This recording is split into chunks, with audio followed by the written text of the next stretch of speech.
souveraineté, c'est ça? Le défaitisme, puis il y a des affaires comme ça, là. Ben, le panthéisme, le théisme, toutes les croyances. Les affaires en isme. Et tu tout ce qui finit en is. Faites attention avec vos finissages en isme. Isme. C'est bon.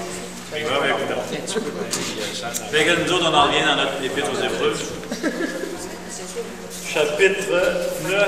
Non, chapitre 9, on va essayer de faire les versets 1 à 15. Pour la semaine prochaine, prendre les versets 16 et plus. Puis on s'en va vers des textes plus lourds aussi, là, plus de références pour comprendre. Puis on va y aller des complexes petit peu, n'est-ce pas? C'est comme ça qu'on se raconte. Ouais.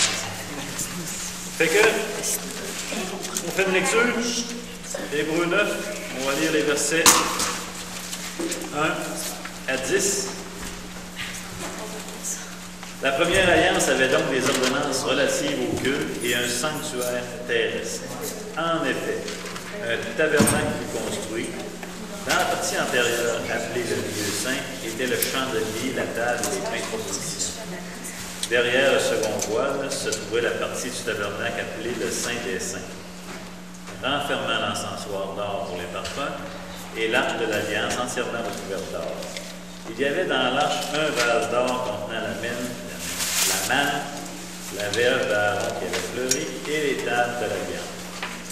Au-dessus de l'arche étaient les chérubins de la gloire, couvrant de leur ombre le propitiatoire. Ce n'est pas le moment de parler en détail là-dessus.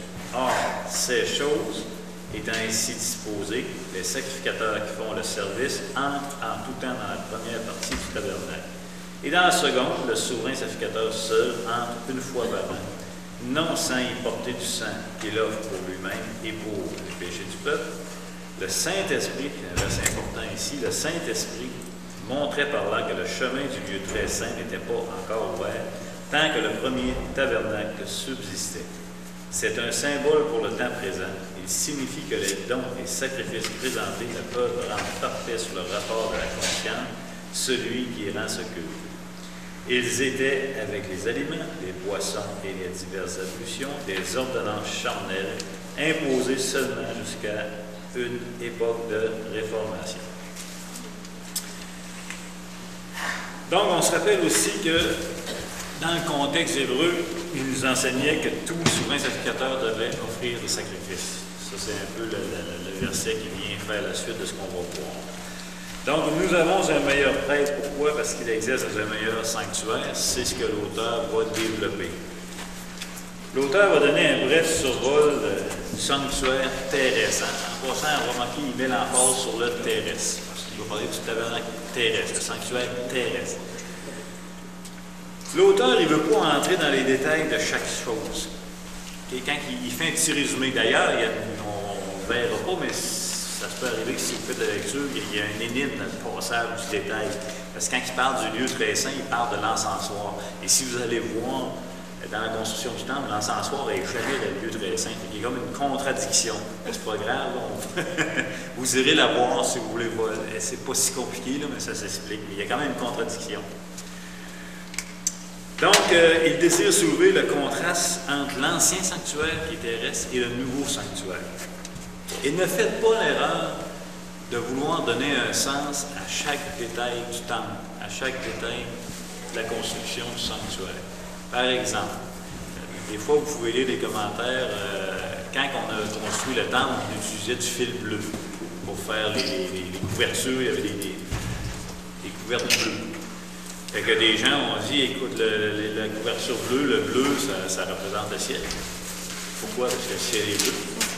Fait que ça paraît beau, mais ça ne fait pas de sens. Voyons, le ciel n'est pas bleu. Le soir, il est loin d'être bleu.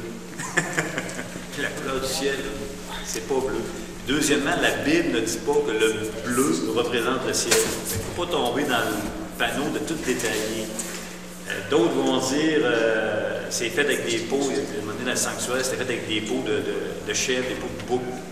Certains ont dit, mais ça représente l'être humain, parce que c'est beau que ça a l'air d'être dur, puis c'est le cœur de l'homme qui est dur. C'est ça que ça fait le fun. Ça fait un peu romantique, tu sais, romantisé. Et si on veut affirmer ça, il faut au moins que la parole de Dieu le dise aussi. Certains ont dit même le bois d'acacia, tu sais, le temple, le parvis était fait avec du bois d'acacia, puis ça, ils ont dit ça représente le cœur de l'homme, parce que le bois d'acacia, c'était un bois qui est tordu. C'est vrai que le cœur de l'homme est tordu. Si on veut affirmer que le bois d'acacia en construction du temple représente le cœur de l'homme, il faut trouver que la parole de Dieu l'enseigne à quelque part. Donc, puis si on le voit bien, le but de l'auteur, c'est pas de donner un sens à chaque petit détail de la construction du temple. Et il va grosso modo. Le temple, c'est un type de Jésus-Christ. On le sait, ça. Mais pas dans tous les petits détails. Les temps sont ensemble. Donc, le sanctuaire est un type de Jésus-Christ sur ses aspects de base et non sur chaque particularité. Donc, tombez pas dans ce panneau-là. Encore une fois, ce que l'auteur veut démontrer, c'est ceci, c'est que l'ancien système avait plusieurs frontières. Ces frontières séparaient le pécheur d'avec Dieu. Donc, tu ne pouvais pas adorer Dieu de n'importe quel chemin. C'est un chemin de frontières. Encore une fois, c'est un chemin de division. Rappelez-vous les divisions. Et c'est exactement ça que l'auteur du Lévitique vient de rappeler. Le lieu très saint, le lieu saint et le parvis. Puis il rappelle que les prêtres ont accès dans le lieu saint, puis dans le lieu très saint seulement le grand souverain sacrificateur une fois par année. Donc, encore une fois, c'est un système de division.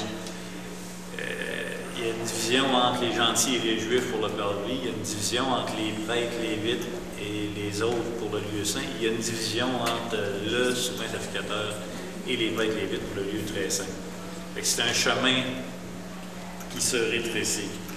L'accès à la présence de Dieu était donc très limité. Et là, le verset 8 est vraiment intéressant. Il dit, le Saint-Esprit montrait par là que le chemin du lieu très saint n'était pas encore ouvert tant que le premier tabernacle subsistait.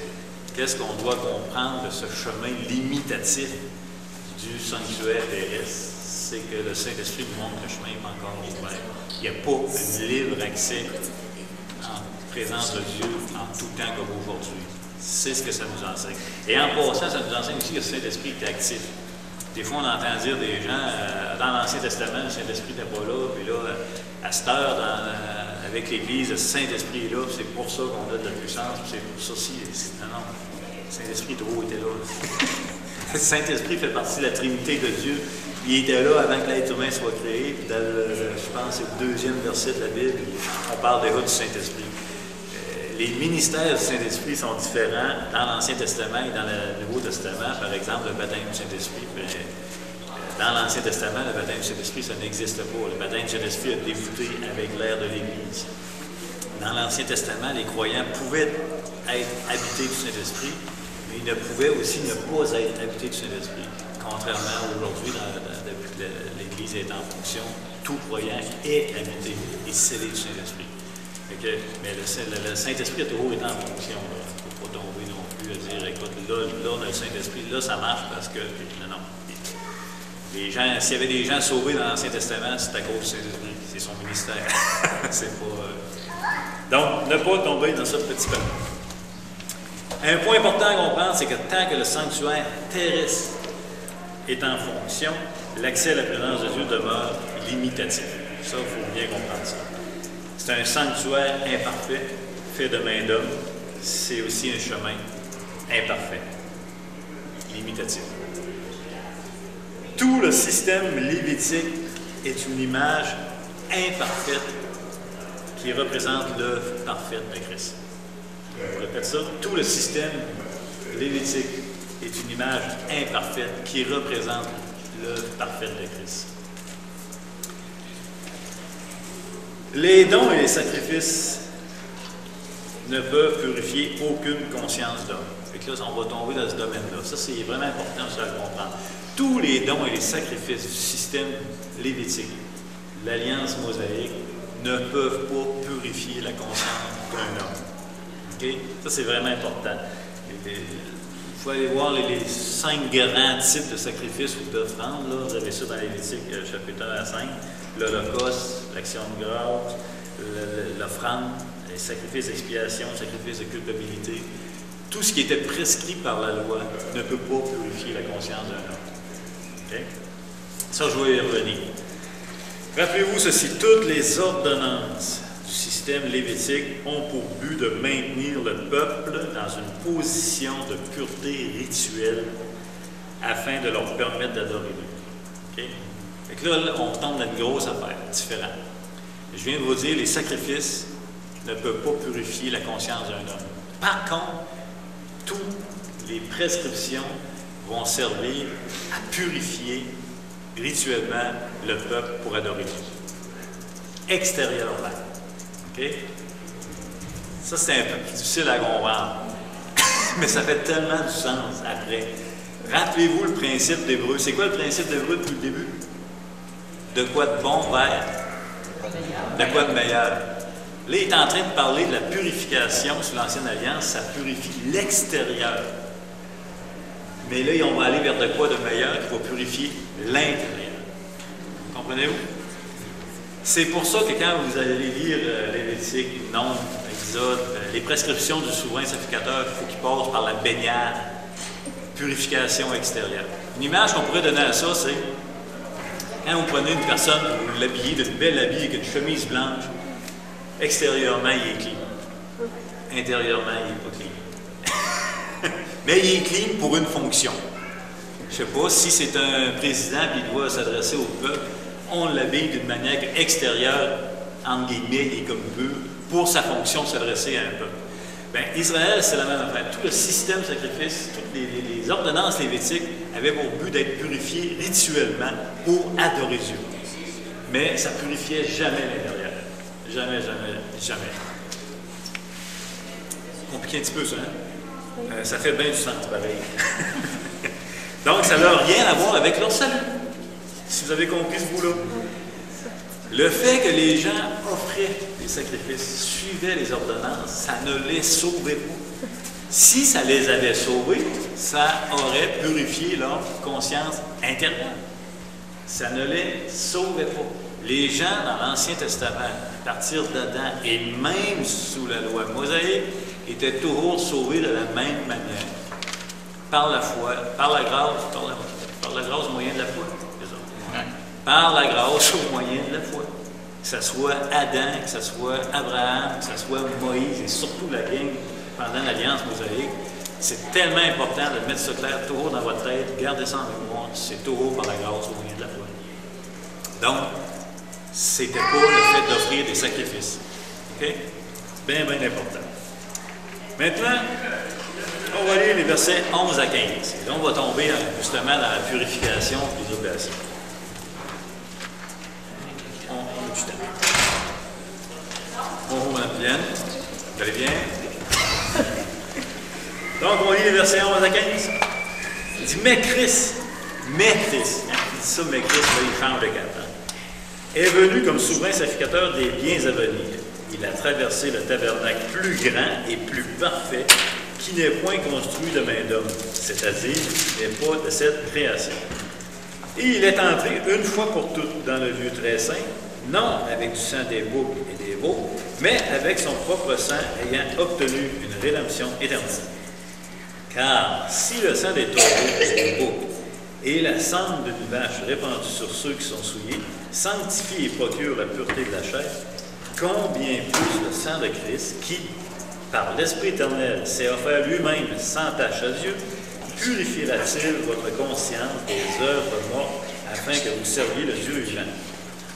Et c'est pour cela qu'il est le médiateur d'une alliance, d'une nouvelle alliance, afin que, la mort étant intervenue pour le rachat des transgressions commises sous la première alliance, ceux qui ont été appelés reçoivent l'héritage éternel qui leur a été promis.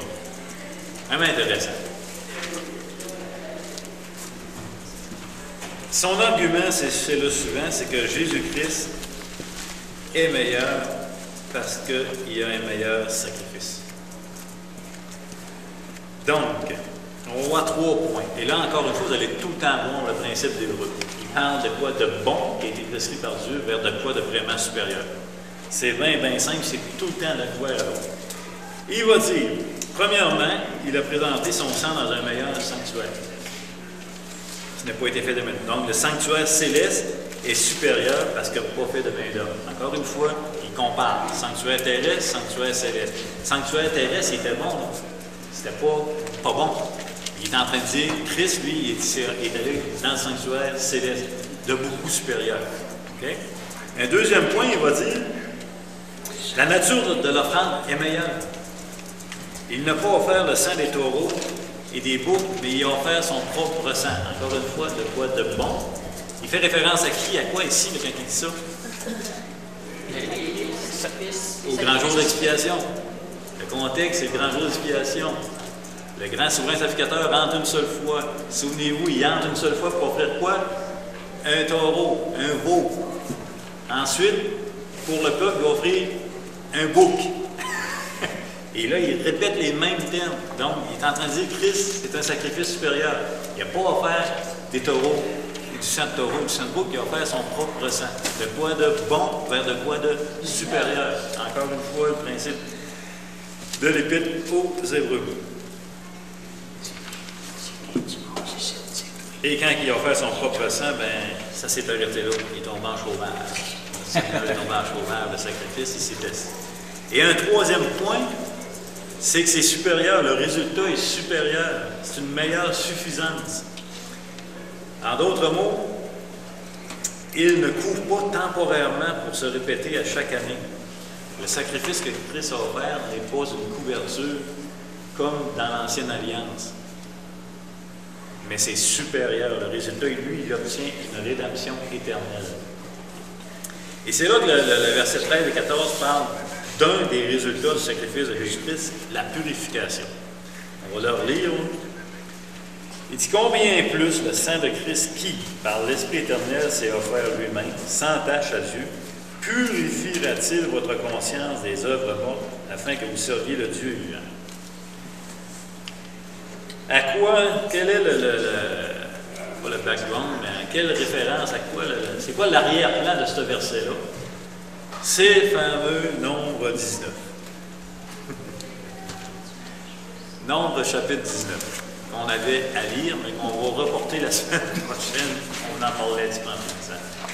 Le Nombre chapitre 19, regardez bien ce qu'il dit là. OK, verset 13, il dit, car si le sang des taureaux et des boucs, et la cendre d'une vache répandue sur beaucoup, sur ceux qui sont souillés, sanctifie et procure la pureté de la chair. Et il est en train de dire, écoutez, la cendre d'une vache, qu'est-ce que c'est ça? La cendre d'une vache. C'est la fameuse vache rousse. Vache rousse, un chapitre en Bible qui en marche, Nombre chapitre 19. Mais regardez encore une fois, il est en train de dire que le sang des taureaux, des boucs, la cendre d'une vache, purifie, procure la pureté de la chair. Là, encore une fois, on parle d'une purification extérieure pour être rituellement pur, pour s'approcher de Dieu, pour adorer Dieu. Puis tout de suite après, il vient mettre en contraste combien plus le sang de Christ, lui, va purifier l'intérieur. OK? Fait que, si on en regarde ça. Donc, les versets 13-14 parlent d'un des résultats du sacrifice de Jésus-Christ, la purification. L'arrière-plan du 13-14, c'est donc chapitre 19, on va en parler un petit peu, et on y revient la semaine prochaine. Les sacrifices de l'Ancien Testament avaient un rapport avec la purification externe. Je vois, tu fais 3 fois pendant la retraite, il faut le voir. Sinon, on vient mêler bien tout. Il faut voir la fonction que ça avait. Okay? Les cérémonies de l'Alliance mosaïque sanctifiaient de manière à purifier la chair extérieure de l'homme et non l'intérieur. Encore une fois, on retrouve le fameux principe de l'Épître, quelque chose de bon vers quelque chose de meilleur. Et là, il va dire combien plus. Là, il tombe en contraste. Combien plus. Fait que, le sang de Jésus-Christ, c'est quoi son argument? Il dit, garde bien. Et si vous comprenez que le sang des animaux, puis que la cendre d'une vache aussi, a quand même accompli une purification, combien plus? Voyez-vous? C'est pour ça qu'il faut le voir, que ça purifiait rituellement. Tu ne pouvais pas t'approcher de Dieu d'une manière impure rituellement, sous l'Alliance mosaïque avec le sanctuaire qui était établi. Et c'est pour ça qu'il y a des chapitres et des chapitres et des chapitres. Si tu touches un mort, tu deviens impur, il faut que tu purifies. Si tu touches un tel animal, tu deviens impur. Si tu as une perte de sang, tu deviens impur. Si tu as une date, si tu as la lèpre, si tu as... quoi, il y en a. Il y en a pour les fins et les fous. Ça a l'air d'une cacophonie, mais c'est parce que c'est nous qui ne comprenons pas. C'est compliqué. Et l'auteur va dire, écoutez, comprenez. Est-ce que ça a fonctionné, la purification, avec le sang des animaux, la sang d'une vache rousse? Oui, ça vous a permis d'avoir une pureté extérieure et de vous approcher de Dieu. Ça a été efficace, ça a été agréé de Dieu. Le voyez-vous? Il faut le voir. Si le grand souverain sacrificateur, après avoir passé par la bassine d'eau, la cuve d'eau, est encore une fois une purification extérieure, a été agréé dans le lieu très saint, c'est parce que ce que Dieu a prescrit, il l'a accepté comme purification extérieure. Ça fonctionnait. Fait que là, il va dire combien plus. Mais si tu ne comprends pas l'effet que les sacrifices avaient sur la purification, tu ne comprendras pas le combien plus. Maintenant que vous avez compris, que vous réalisez que tout le sacrifice et tout le système cérémoniel avait une efficacité dans la purification extérieure, maintenant combien plus le sang de Christ, lui, il va faire quoi comme purification? L'intérieur. Je ne sais pas si vous me suivez. Oui. Vous êtes toi. Oui, je me suis. OK. Voici son argument. Si vous comprenez que le sang des animaux a accompli une certaine purification, imaginez que le sang de Jésus-Christ, sans tache, peut accomplir comme purification. Le sang de Jésus-Christ purifie la confiance de l'homme, donc l'intérieur et non l'extérieur. Okay? Son sang n'est pas seulement... Son sang n'a pas seulement purifié l'extérieur, mais aussi la source de dessus. C'est la différence du sang de Christ, l'intérieur. Si je reprends mon image tantôt d'un politicien qu'on habille parfaitement avec une cravate, une chemise blanche, c'est un classique. Si vous voulez quelqu'un qui est habillé avec une chemise blanche et une cravate noire, ça passe bien. Pourquoi? C'est comme ça. Notre fameux politicien qu'on habillerait high-tech, chemise blanche, cravate, perfection, pour faire un discours, mais dans le cas de Christ, on pourrait dire extérieur, c'est rien, mais à l'intérieur, ce gars-là, il est purifié. Vous faire l'image, c'est une image, je ne sais pas. Donc, vous, en tant que croyant, et moi, en tant que croyant, c'est l'inverse. Malgré qu'on en a tout croche de l'extérieur, on a été purifié de l'intérieur. Parce que Christ a purifié, Christ a ôté l'origine de notre souillure. Fait que tout l'Ancien Testament, moi, de Christ, il n'y a rien qui est mis à la légère.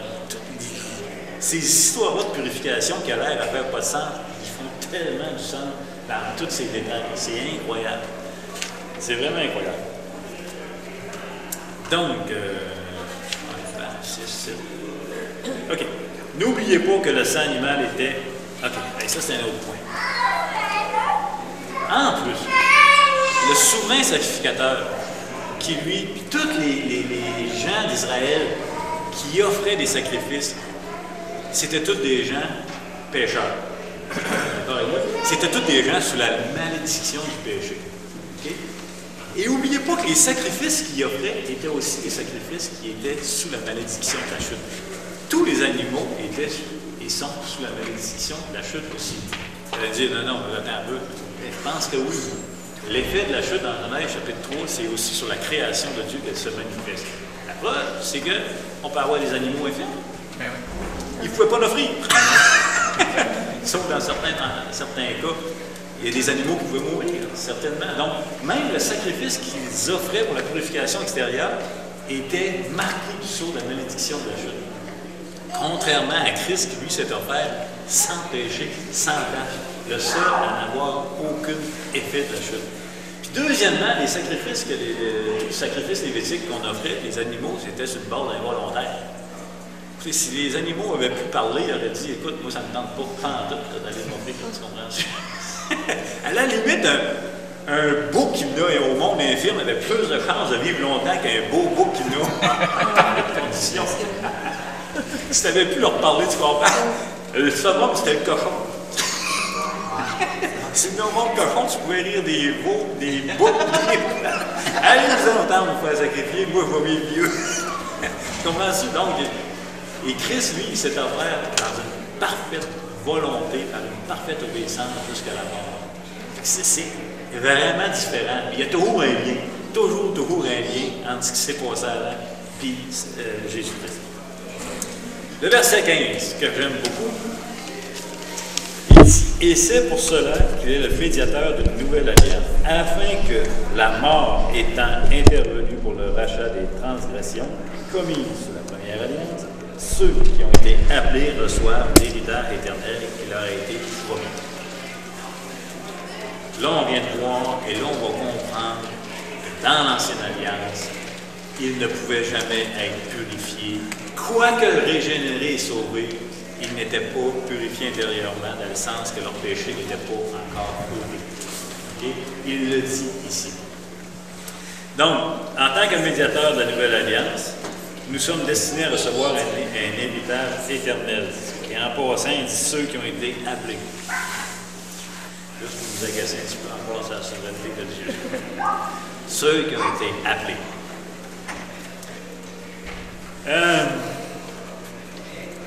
Autre point important, lorsque Jésus-Christ est mort sur la croix, il n'est pas mort seulement pour le monde après lui, mais aussi pour ceux avant lui. Et c'est ce que le verset enseigne. Il est mort pour le péché depuis Adam à aller jusqu'à la fin. Il n'est pas mort juste pour ceux de partir de la génération de Jésus au futur. Il est mort aussi pour ceux du passé. Regardez encore le verset 15. Là. Pardon? Quel chapitre, s'il vous plaît? 9. 9-15. La mort étant intervenue pour le rachat des transgressions commises sous la première alliance. Pour les transgressions commises sous la... Quelle mort on parle? La mort de Christ. Alors, quand Christ est mort, il a racheté les transgressions de ceux qui étaient sous la première alliance. C'est vraiment important. Quoique Abraham, Moïse, etc. étaient des croyants, Melchisédek, peu importe ceux, c'était tout par le même moyen, encore une fois, par la grâce des moyens de la foi, mais c'est seulement à la croix que leur péché a été ôté, que leur péché a été payé comme nous, aujourd'hui, les convertis. Ce qui pourrait expliquer, entre autres, Luc chapitre 16, les versets 19 à 31, lorsque Jésus parle de Lazare, du pauvre Lazare et du riche. Le pauvre Lazare se nourrissait des miettes du riche. Les deux sont morts. Lazare fut apporté dans le sein d'Abraham et le riche fut apporté dans le séjour des morts. Les deux ont descendu dans le séjour des morts. Le sein d'Abraham semble faire référence à tous les croyants depuis Adam. Quand il mourait, s'en allait dans le sein d'Abraham. Et en face, ça semble être les incroyants. Ça expliquerait un peu ça. Parce que tant que leur péché n'avait pas été payé, ils n'avaient pas accès au ciel dans la présence de Dieu. Parce que Christ est la prémisse de toute chose. Christ premièrement, ensuite. Et après ce qu'on voit aussi dans Éphésiens chapitre 4, 4-8, après, quand Christ a fait son ascension, il a tout amené avec lui, les captifs, donc le saint d'Abraham. Comprenez-vous? Ils sont là, un, parce que leur péché n'a pas encore été enlevé, et deux, parce que Christ est la prémisse de toute chose. Donc, ils ne pouvaient pas s'en aller dans la présence de Dieu au ciel tant que Christ n'avait pas monté lui-même. OK? C'est un principe qu'on peut voir aussi. Est-ce qu'il y a des questions sur ce bout-là avant qu'on parle un petit peu du nom du chapitre 19? Et en passant, vous allez me dire, ouais, mais il était sauvé par quoi si Jésus? Bien, c'est pas compliqué, il était sauvé par la foi, mais en fonction du futur sacrifice. Comprenez-vous? Pourquoi Dieu pouvait les sauver, les justifier, les gens de l'Ancienne Alliance, pourquoi que leur péché Christ n'avait pas payé? C'est parce que Dieu savait que c'était en fonction d'un futur sacrifice qu'elle allait venir.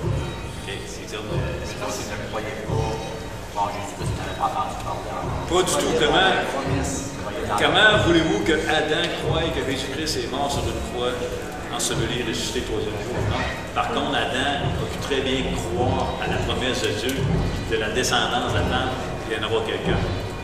Son contenu de la foi. Le contenu de la foi depuis Adam à nous a toujours évolué, si on pourrait dire évolué d'une manière, mais à son apogée. Là, il ne change plus le contenu de la foi. Depuis que Christ est mort sur la croix, il ne change plus. C'est toujours le même message évangélique. Il va rester jusqu'à la fin. Mais effectivement, il ne croyait pas la même affaire. Mais imputé à justice. Abraham a cru à la promesse de Dieu, ça lui a été imputé à justice. Dieu le fait et il pouvait le faire en fonction du futur sacrifice. Parce qu'il le savait. Et tout le sacrifice lévitique, tout le système lévitique vient mettre la prémisse en pointant vers un sacrifice ultime. C'est vraiment facile quand on regarde ça. Je vais vous parler un petit peu de Nombre chapitre 19. La semaine prochaine, on va le voir. OK? Ça va être un petit peu spécial, mais pourquoi pas? C'est un chapitre de la Bible. Donc, il n'y a rien dans la Bible qui n'a pas été donné pour notre instruction. Si on en comprend un petit bout, on en comprendra un petit bout. Donc, chapitre 19, je veux que vous le lisez, s'il vous plaît. Et je l'ai peut-être dit, on va le lire 2 fois, 3 fois. Quel est le contexte? Je vous donne le contexte de Nombre chapitre 19, ce qui va vous aider un petit peu. Le contexte de Nombre chapitre 19, c'est Kadès Barnéa et la révolte de Corée. 2 sujets qu'on a vus dans nos capsules. Kadès Barnéa, les 12 espions qui sont envoyés, seulement 2 espions, jugement de Dieu physique, vous allez mourir dans le désert pendant 40 ans, toute cette génération-là. Un petit peu plus loin, la révolte de Corée. Nous autres aussi, on est durs, puis là, toute une histoire, le jugement. Okay? C'est ça le contexte de Nombre chapitre 19. Parce que Nombre chapitre 19 va parler de la mort. Énormément de la souillure que tu touches à la mort, qui te demande la purification, avec la cendre de la chose. Le contexte, c'est que, rappelez-vous, on parle de quasiment, certains commentateurs, 2 millions de personnes dans le désert. On parle, en tout cas, la Bible parle de 600 000 hommes, à part les femmes et les enfants. Si on prend ça, rappelez-vous que le jugement, c'est que tous ceux de 20 ans et plus, je pense, vont mourir dans le désert. En faisant un calcul très réservé, un calcul très petit, on parle de minimum 40 morts par jour. C'est ça le contexte du chapitre 19. La mort fait partie journalièrement d'Israël dans le désert. Il faut que tu fasses de quoi avec tes morts. C'est ça le contexte. Fait que là, on va voir que Dieu a prescrit une manière de purifier extérieurement et rituellement, encore une fois, l'Israël pendant 40 ans dans le désert, qui doit verrer des morts à tous les jours par des quantités impressionnantes.